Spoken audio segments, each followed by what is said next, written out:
y había mucho miedo en la gente por las cosas que estaban ocurriendo.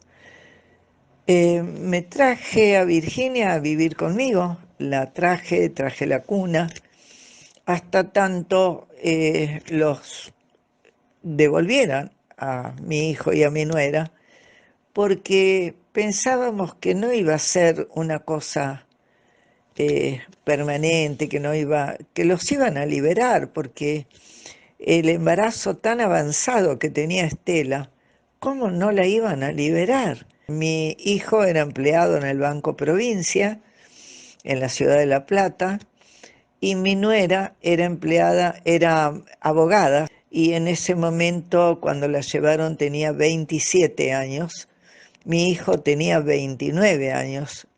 Recién pude ir a la Plaza de Mayo a pedir por mi hijo y mi nuera en el mes de diciembre, porque en esa época las clases terminaban indefectiblemente el 30 de noviembre.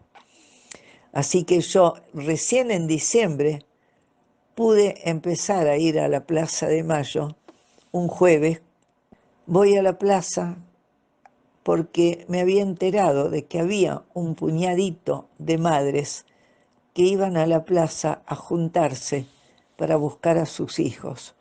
Y alcanzo a ver 2 o 3 mujeres grandes de mi edad charlando, paradas, conversando. Y me di cuenta de que serían ellas las madres que estaban ahí. Me arrimo, efectivamente, estaba ahí Azucena Villaflor, que yo no sabía quién era la primer madre que nos nucleó a las madres. Fui hacia ella, tenía una carpeta en la mano, donde fue anotando mis datos para agregarlo a su lista de gente que se iban llevando. Y bueno, empezamos a reunirnos todos los jueves inventando qué hacemos para buscar un hijo, porque no había ningún libro, ninguna forma, ningún método de buscar a un hijo que se lo llevan. Por supuesto, era muy difícil, nadie nos decía nada, pero los hijos no volvían. Empezamos a hacer habeas corpus. Las respuestas eran ninguna. No había respuesta jamás de ningún habeas corpus que hubiera presentado ninguna madre. Ese movimiento de madres, que empezamos siendo muy poquitas, al jueves siguiente, en vez de ser 4 o 5, éramos 8 o 9. Al otro jueves éramos 15, y ahí llamamos la atención de los guardias de la Casa Rosada y mandaron a los guardias con las armas largas a decirnos: circulen, circulen, que hay estado de sitio y no pueden estar paradas hablando, circulen. Y nos empujaban con las armas, y ahí automáticamente, sin poner,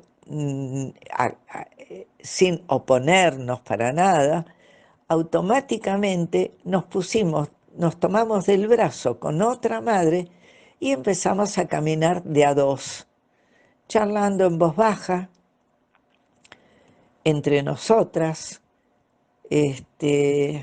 Empezamos a caminar, y qué ironía que ellos mismos nos obligaron a las madres a hacer la ronda de Plaza de Mayo. Automáticamente empezamos a caminar en contra del sentido del reloj, y al otro jueves ya cerrábamos la ronda. Para todo esto, ya mi nieto tenía que haber nacido. Quiere decir que Martín, mi nieto, que lo iban a llamar Martín, tendría que haber nacido a los principios de diciembre o últimos días de noviembre. Bueno, continuó con la búsqueda. Cuando esa ronda estaba llena en el mes de febrero, alguien, una abuela como yo, se pone en el borde de la ronda, y a medida que íbamos girando, ella iba diciendo: la que tengan hijas o nueras embarazadas salgan de la ronda. Y ahí salí yo dentro de esa ronda y salimos 2 o 3, pensando que éramos las únicas que estábamos buscando los nietos.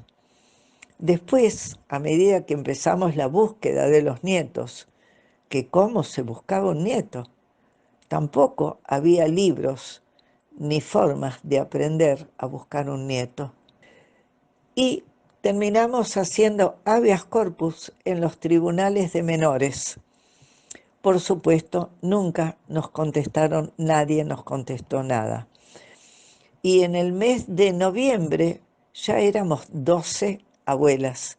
Y ahí fundamos la institución Abuelas, que nos llamamos a nosotras mismas Abuelas Argentinas con nietitos nacidos en cautiverio. Por supuesto, después en la práctica eso quedó Abuelas de Plaza de Mayo.